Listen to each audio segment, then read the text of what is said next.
because he always used to act when like defenders. I think it's like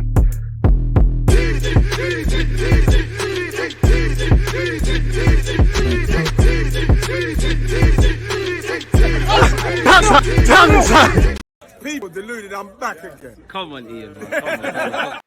People deluded, I'm back again. Happy Friday, folks. Happy New Year once again. I hope everyone's doing well and safe. I hope everyone's in good spirits and all of those sort of things there. And as usual, appreciate of all of you lot tuning in, people. Please make sure you're smashing the like button, commenting, subscribing, commenting either in the comment section below or in the live chat or both. Make sure you're hitting the like button, you're subscribing, you're turning on your notifications, you're checking out the playlist. Most importantly, I hope you're doing well and safe. I hope you've all had a fantastic week where your personal and private lives are, and I hope you and your loved ones are fit and healthy. And as usual, you know, we've really got we can't take life for granted. R.I.P. David Gold, Pele, and obviously Vialli today as well. You've all seen the news. Unfortunately, the former Chelsea manager slash player has lost his life after a short battle with illness. You really can't take things for granted. I know we always say this when tragedy strikes, but we really have to cherish life individually for ourselves and also collectively, people. Away from that, transfer news business. It's January. Arsenal don't play until Monday. Obviously, I've got a bunch of videos that you haven't checked out, so check out my other YouTube channels and make sure you're following on Twitch and Twitter for what it's worth.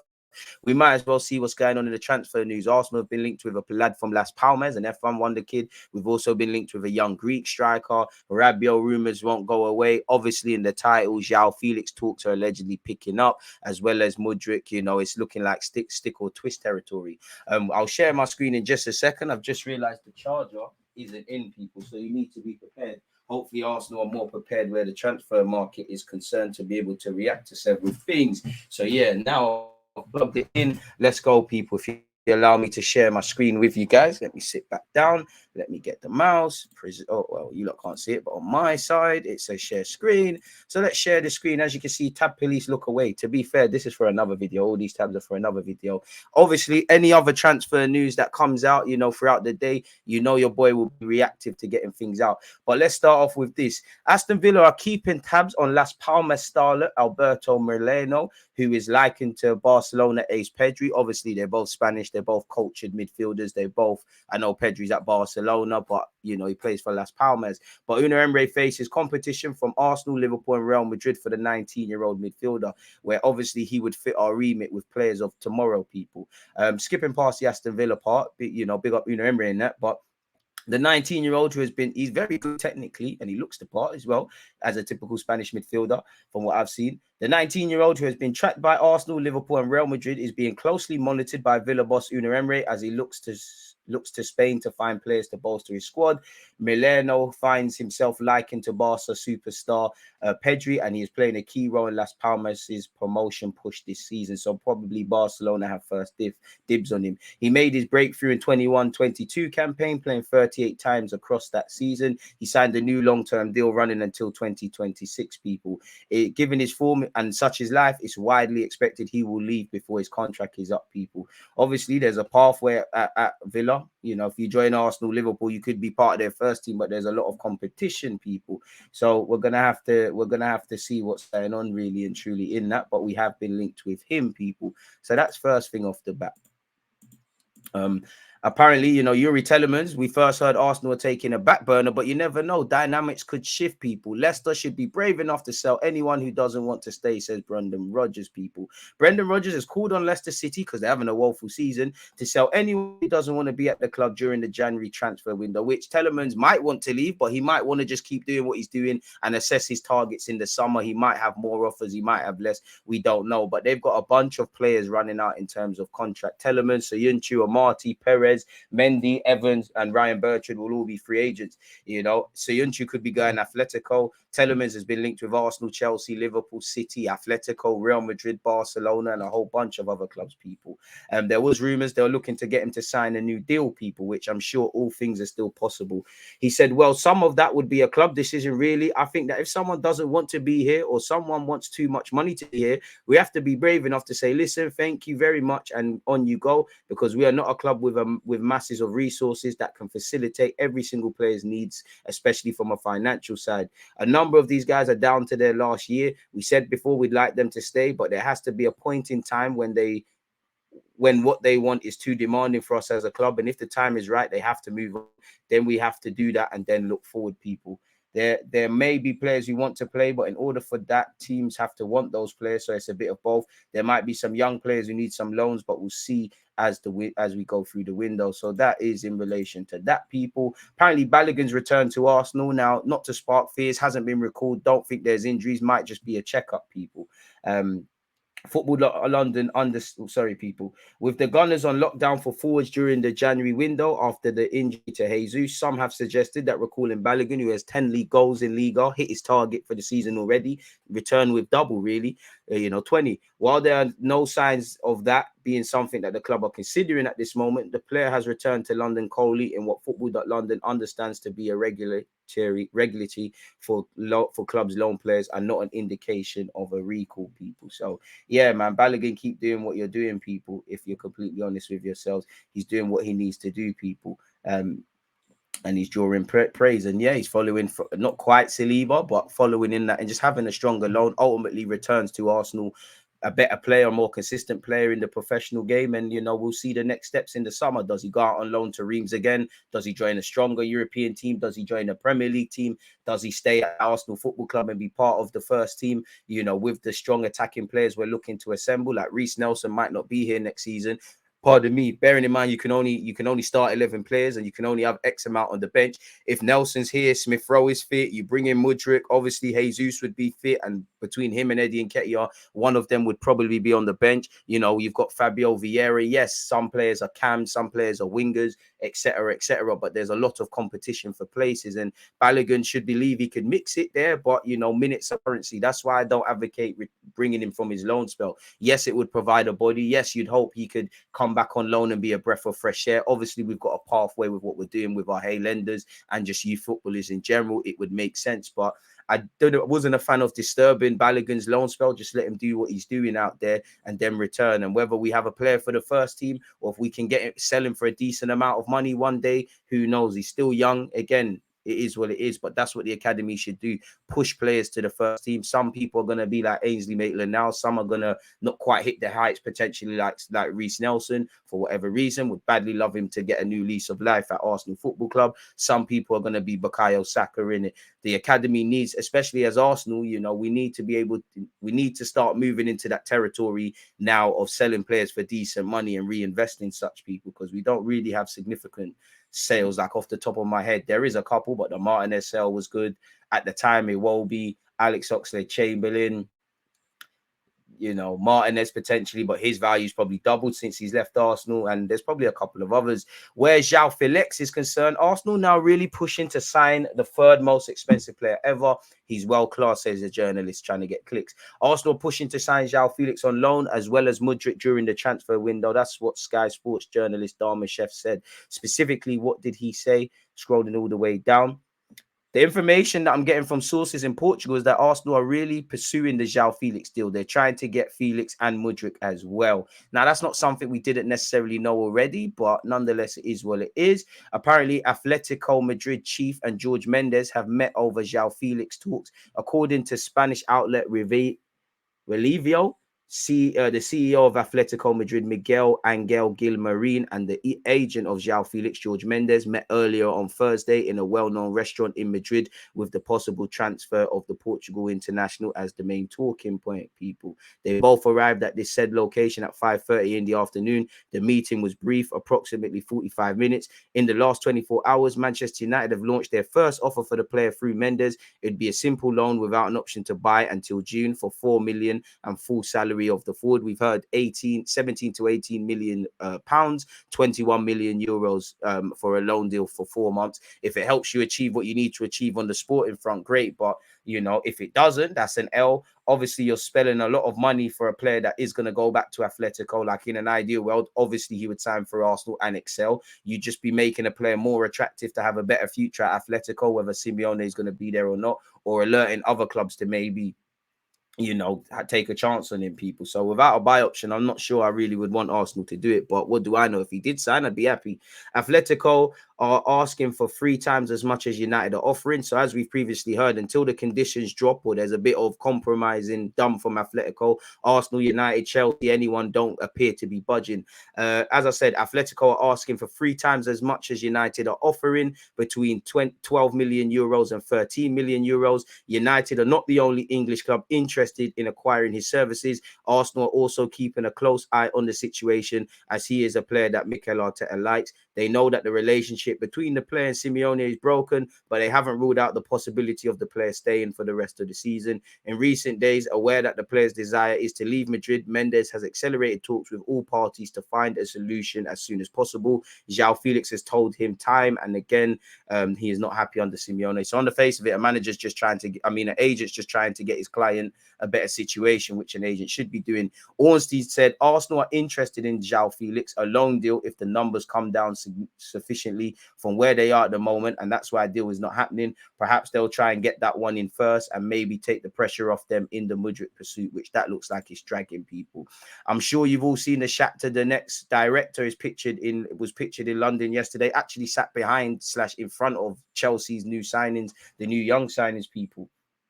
As you can see, there people, Fofana, Santos, and behind them is the lad they signed for Monaco. Everyone that watched Chelsea versus City would have seen that. Smash the like button, people, and appreciative to everyone that was at my Chelsea versus City watch along, people. We knew he was going to be in London. Allegedly, he's got family there. Obviously, he's still in talks with Arsenal and probably indirectly fielding talks with Chelsea, whether that's for Chelsea to get the man and steal a march if they are able to convince Mudryk, who appears to have his heart set on Arsenal, or whether they're waiting on the wings to see if Arsenal can get this move over the line, because at some point we're going to have to keep it moving. He's there with Willian, who's a former Chelsea player, and he's signed for Arsenal as well, but a Chelsea agent, and he's there with Eduardo, the Croatian / Brazilian. Eduardo, he's sitting closer to Eduardo, so that must mean he's closer to Arsenal. I'm getting 2 and 2 and making $1 million, people, but it is what it is in that regards, people. It would be a concern to Arsenal if Cerner sat just a few rows in front of Chelsea owner Todd Burhi, who was keen to strengthen his side during the transfer window. The pursuit of the 21-year-old Ukrainian is hotting up, and Cerner had already got people speaking earlier on Thursday after he was pictured getting coffee with ex-Arsenal striker Eduardo and Willian, who played for both clubs, but had a much more successful stint at Chelsea. Talks are taking place with Chelsea over the next 24 hours, with Shakhtar chief executive Sergi Pulkin and Cerner both in London. Cerner, a club stalwart, however, has family in London, and the Brazilian-born pair Eduardo and Willian are both former teammates of his at the Ukrainian Giants, which could explain their meeting. As we know, Arsenal will probably have to make a third bid, because Arsenal have made an improved offer of 45 million, rising to 62 for Mudryk, who has maintained he wishes to join Arsenal, but Shakhtar have said they want closer to, if not more than 85 million, and Chelsea's presence in talks could push offers closer to that figure, people. Mudryk is the Gunner boss Mikel Arteta's main target this month, and Arsenal have had, or better yet, made 2 bids for the Ukrainian winger, who just turned 22. The first, believed to be around 52 million, was turned down by Shakhtar, who once again value him at 88 million, people. Arsenal returned with an improved offer, understood to be worth 62 million, and there was optimism that a deal would be agreed in this window, but they could now face the competition from Chelsea, who are understood to be exploring a move for Mudryk. It is believed they would be more likely to splash out on Mudryk if their potentially 100 million plus move for Benfica midfielder Enzo Fernandez falls through, which, based on where we are now on reports, it basically is, people. And obviously with Pulisic and Sterling getting injured yesterday, that's obviously going to fuel rumours, and I'm pretty sure a journalist must have made an article correlating the two. Sources in Ukraine told Sportsmail that with CEO Pulkin now talking to both clubs, Shakhtar are likely to turn down Arsenal's improved offer, as it remains far away from the £88 million target. And I don't really think they care who they sell him to. If Chelsea get him or if Arsenal get him, you're going to use each other or leverage each other's interest to drive up the price, people, which you can't really begrudge them. Once again, Shakhtar's director of football is in London for talks in the coming days, people. Chelsea are not believed to have tabled their own bid for Mudryk as things stand, so they're a bit behind, but their interest could force his price up. That is despite the winger making it clear his desire is to join Arsenal. And once again, Shakhtar point towards Jack Grealish of Manchester City and Anthony's fee to Manchester United, people. And his former Brighton gaffer has described him as having the potential to win the Ballon d'Or. Big up Rashford, I love to see the bad dip shining. That's a serious car, in it. Completely off topic, people. Jumping ahead with this Mudryk stuff, people, just because I'm pretty sure there's a bunch of things there. Allegedly, Chelsea are hopeful of beating Arsenal to the signing of Shakhtar Donetsk winger Mudryk after positive talks with the club's director of football. Once again, he was at Stamford Bridge for Chelsea's 1-0 defeat to Manchester City. Arsenal remain the favourites to sign the 22-year-old who has hinted at his desire to play for Mikel Arteta's side, despite the Gunners seeing 2 bids worth up to 62 million rejected.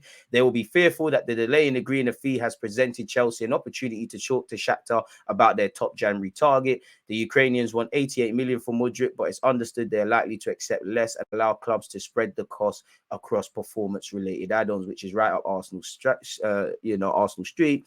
Mudryk fits the profile, or better yet, profile type of player that Chelsea owners want to build their team around. He is young, ambitious, and has the scope to improve people. Chelsea have the finances and time to chase other targets, people, because they peed off Benfica, as you could see there. So we'll have to see what's going on in that regards, people. But jumping ahead a bit, Arsenal aren't worried about Chelsea's Mudryk interest, says Ben Jacobs, people. Arsenal feel like the Mudryk situation is in their control, and that's because they've always had a top-end valuation, and if they were to meet it, and they haven't yet, then if Shakhtar reject it, they were always going to walk away, which would give Arsenal significant belief that Chelsea can't influence the situation. If Chelsea were to bid higher than Arsenal's last offer, then should Arsenal see that as still in keeping with their own valuation, they will equal it and go as high as they are prepared to go. If Chelsea were prepared to table something far bigger, such as the 100 million euros that Shakhtar are quoting in the public, which would be silly by Chelsea standards, because, you know, splashing the cash for no reason for someone that's played 70 odd times across Shakhtar and 2 loan spells, 44 times for Shakhtar through his development. Let them do it, innit? Chelsea spent the money on Hugh Izzy, Koulibaly, and a bunch of man, really. So let them, innit? Arsenal just need to have other targets. You know, then Arsenal were never going to entertain that kind of figure, and Chelsea would therefore paying widely above market value and end up being the only suitor who had an accepted offer. But Arsenal don't think that's going to happen, and Chelsea are not likely to start off with that kind of amount. And if we've learned one thing from the Enzo Fernandez saga with Chelsea, is that there will be a lot of noise, a lot of hype, a lot of games, PR about Chelsea chucking crazy sums of money around. But the reality is they're being quite shrewd with their offers and they're lowballing. And I expect nothing different with Mudryk. I'd be very surprised if Chelsea enter into this kind of conversation with Shakhtar significantly above Arsenal's own valuation. And that's Arsenal's feeling as well, which is why they're not worried about a hijack. There remains optimism at the Arsenal end they can get a deal done. Even though Shakhtar are at the time of recording about to meet Chelsea, they're also going to be having more direct talks with Arsenal as well. And it's common sense to conclude that after a meeting with Chelsea, Shakhtar will be able to leverage that interest and or offer depending on what happens to get the best possible deal from Arsenal. He then went on to say, right, boy, Ben Jacobs loves talk about Mudryk, innit? Bare paragraphs, people, smash the like button. It is what it is. But I think what people don't realize with the Mudryk deal is that Arsenal's opening bid was a marker, which means they're expected to have a rejection. But it was an extremely competitive number. And then the second offer has improved, was slightly more upfront. It's still under 70 million euros. When you consider that Mudryk got an offer from Everton for 30 million euros over the summer, and now Arsenal's bid is double that, it tells you that Shakhtar have got good value for Mudryk, because in the space of 5 months and after some excellent Champions League performances, the actual physical offer value, forget market value, the actual physical offers that have been placed between Arsenal's current bid and Everton over the summer, there's around a 35 million euro difference. Obviously, if we was to look at commodities or stocks, he's an appreciating asset, you know, through his performances. Like how a stock, if the company's performing well, the valuation is going to go up, and they might IPO, which puts the stock price up, which essentially football, obviously they're footballers, but it's completely different. So it is good value for Shakhtar, but obviously they're valuing Mudryk based on the fact that they see huge potential in him. They don't think the value is going to drop over time if they hang on to him for a bit longer. You know, God knows what it'll be if they held on to him in the summer. He'd help them do what they're doing from a sporting front. If he maintains his performances, it will just keep going up. And they believe that he's one of the best players in his position, which is why they're quoting around 100 million euros, and privately they're pushing for 80 to 85 million euros. And Arsenal would prefer it to be around 70 to 75 million euros. That's where they're comfortable. That's what they think is market value, pushing a top end, and they still haven't gone quite that high. Then we'll wait and see how Chelsea influence the situation. But there's still a belief at the Arsenal end that they can get a deal done. There's obviously that key buy-in from the player. They know that Mudryk wants Arsenal. There's a free Mudryk hashtag going around that Mudryk's been liking. He's been watching the Arsenal games. He's been speaking to Zinchenko. He's been dropping hints left, right, and centre that he wants Arsenal. When I spoke to Mudryk, he told me directly and on record a few months ago that he can't say no to Arsenal. So the problem isn't Mudryk. The problem is agreeing a package with Shakhtar, which we knew. That's where Chelsea obviously complicates things. But again, I come back to what I said before. Arsenal are not looking to react to Chelsea. Arsenal are looking to stick to their own tactic. Hopefully, it follows Chelsea's pursuits. And I know he's not Brazilian, even though he's been likened to Vinicius and Neymar. In that Chelsea tried to hijack Richarlison, Gabby Jesus, and Rafinha. Where did that leave them? But it might be fourth time lucky, but we'll never know, people.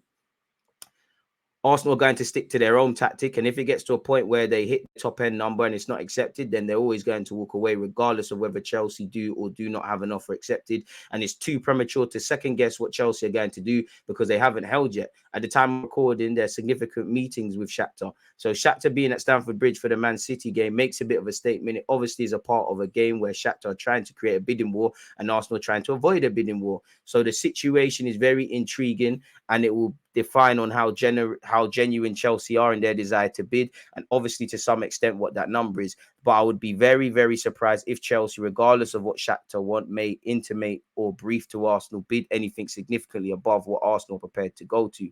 Like we saw with Enzo Fernandez, the Chelsea approach, despite the noise, has always been not to be held to ransom. And if they're not held to ransom, then their offer is not going to be 100 million euros, which will continue to give Arsenal hope. And for Chelsea, it's a bad precedent paying above market value consistently, because then people know you got money and they want to kind of zang you. Once again, we've been linked with Declan Rice. Allegedly, we're looking to make a bid in the summer. We're ready to launch a huge bid for £88 million rated Declan Rice, who is contracted until 2024. And West Ham, it looks like, under David Moyes, it's dark times, really. Join us if we could. 23 years of age, could play as the six.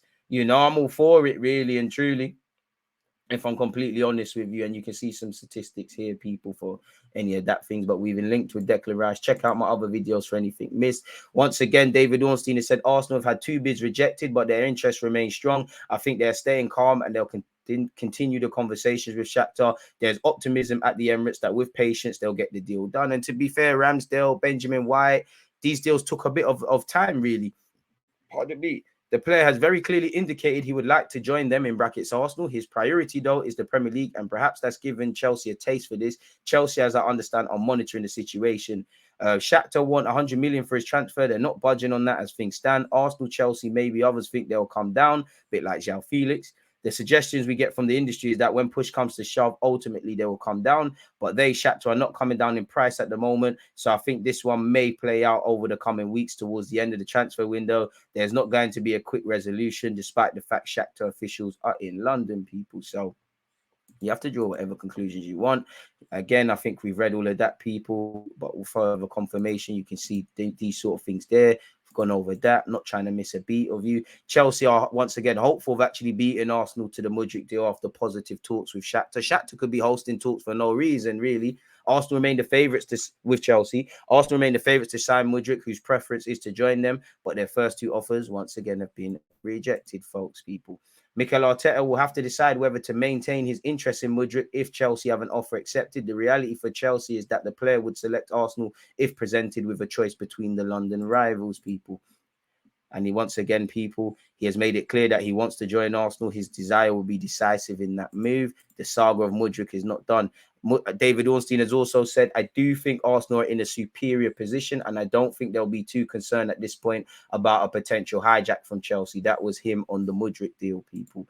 I don't know where this has gone. Well, yeah, once again, people, that's just further confirming that. Tab Police is looking closer. Once again, Arsenal will not, Sam J. Dean has said, Arsenal will not be drawn into a bidding war with Chelsea in the battle for Mudryk and will refuse to pay over the odds. Arsenal remains confident Mudryk wants to join them this month and are pushing hard for the player, having had 2 bids rejected in recent days, people. So, yeah, that brings an end to Mikhail Mudryk, people. In relation to Ndika, people, apparently Ivan Ndika has an offer from Frankfurt, a 3-year extension, especially. I think there's a good chance that he'll sign this contract, but there are many clubs interested at the moment. One of them is Arsenal. It's not so concrete that Frankfurt are really afraid of losing him, people. So that is what it is, people. Shout all these Twitter accounts that do what they're doing. Sam J. Dean has said Arsenal are ready and willing to invest in new players at the right price. The Telegraph Sport understands they are now stepping up their pursuit for Atletico's Joao Felix. Arsenal are looking to add both Joao Felix and Mudryk to Mikel Arteta's attacking options for the second half of the season. The size of the loan fee is expected to determine whether Arsenal secure Felix's signature. The situation remains the same, says Fabrizio Romano. Arsenal's bid wasn't good enough to convince Shakhtar, whilst Chelsea are now interested. We now have to wait and see the next steps. It's important to remember that Mudryk's priority is still to join Arsenal for sure, people. So, yeah, people. There you have that. Big up Emil Smith-Rowe. He has an outside chance of making the Arsenal squad for the FA Cup third round tie against Oxford on Monday. Arsenal will now make a decision over the weekend. So I guess that's how he looks in training and things. Once again, we've seen this, Chelsea are hopeful of beating Arsenal to the signing of Mudryk after positive talks with Shakhtar Donetsk. Arsenal remain the favourites and his preference is to join Arsenal, people. So it's a game of stick and twist. Let's see what happens within those regards, people. Arsenal and Chelsea step up Mudryk transfer fight. Again, we've seen the Shakhtar Donetsk Chiefs in London, so I'm not going to bore you with that further, people. We've been linked with a young Greek lad. Don't know anything about him, but Arsenal have joined the race to sign Pacquiao forward Giannis Konstantilas. Forgive me for mispronunciation. The Gunners are expected to send scouts to watch the 19-year-old this month, joining a host of European clubs taking an interest following a string of eye-catching displays. Manchester City, Crystal Palace, Leeds United, Wolves, PSV and Valencia are already tracking the Greek teenager who has been earmarked to make his senior national team debut at the next international break in March. Apparently, Barcelona took him on trial as a 15-year-old, but failed to agree on a £1 million deal. Now the versatile forward who can play both up front and in midfield is valued at closer to 10 million. Never seen him, but if we've done our due diligence, get it done. Should Pacquiao agree to sell this month, it's expected that the individual would remain on loan in Greece for the remainder of the season. His displays, which include 4 assists and 3 second assists in his last 12 matches, have helped Pacquiao climb to second in the Greek Super League. So what about goals? Man said pre-assist. Is he Hodgson a day? Love that, man. But anyways, once again, Arsenal are set for Emil Smith-Rowe fitness boost. We need players back, especially attacking players. And Smith-Rowe shown last season a great starter, shown he can be a super sub as well, which we could have dealt with against Newcastle, people. Arsenal have been informed that Antony's €100 million price tag at Manchester United is now the benchmark in any Mudryk deal. I hear that, but we could point to Cody Gakpo. But Shakhtar and Arsenal and PSV and United are 4 different clubs, 2 different clubs dealing with each other. So forget about all of that, people. But again, it was said, given that we have no need for transfers, we in due time that we evaluate the players stronger than other profiles such as Antony. Check out the video I did with Ukrainian expert of football, Ukrainian football, Andrew Zora London, because he kind of explained that on the face of it, Shakhtar don't need money, but they do. Obviously, with the conflict of Ukraine and the byproduct in football is that players left for free. Is that you look at Manuel Solomon, who they basically are going to got nothing from. They do kind of need peace. The problem is that Italian clubs don't take advantage of opportunities like Milan with Enzo Fernandez, who is now worth 100 million. When you arrive in time on a player, you have to sink the shot, otherwise prices change. That's true, really. Let's see what's going on here on goal.com with their transfer news for Arsenal. Once again, Arsenal are not concerned about Chelsea's interest in Mudryk. We're interested in teenage Brazilian right back. We spoke about that before, a 19-year-old Lucas Cowan, who, if he can bring something, why not, people? Anything else? Arsenal looking to sweep for Arthur Melo from Liverpool. Don't believe that. That time seems to have gone. We've been, €60 million shouts for Moses Caicedo of Brighton. And we've seen this probably in all my live streams. We've been linked with Rabiot. As you can see, people, they have to get rid on Rabiot. Romano has said, on Juventus, they have to get rid of some players with high salaries. Rabiot is a really complicated one for Juventus to extend his contract, and there's a very good chance for him to leave on a free and try the Premier League experience where he's been at Manchester City as a kid. He's spoken of going to the Premier League and keeping up the theme with the Premier League and Manchester. He was close to Manchester United in the summer. So, draw whatever conclusions you want there, people. Closing that. Once again, we've seen that. We've seen that.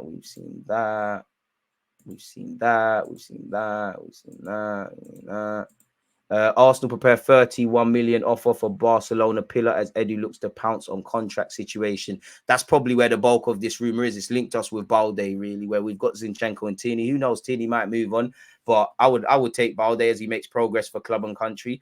You know, out of the La Masia Academy. But Arsenal are preparing to make an offer for the Barcelona defender, according to reports. He can play left back and right back. He barely played for the Catalan Giants last season, with the 19-year-old making 2 La Liga starts for Xavi's side. He's enjoying his breakthrough season. He started 12 or 15 La Liga matches this year, people. He was called up for the World Cup for Spain and Qatar, people. Apparently, Arsenal want to become one of the most fearsome clubs in Europe again, and Arsenal boss Mikel Arteta and technical director Edu are looking to count on Balde as part of their growing project, people.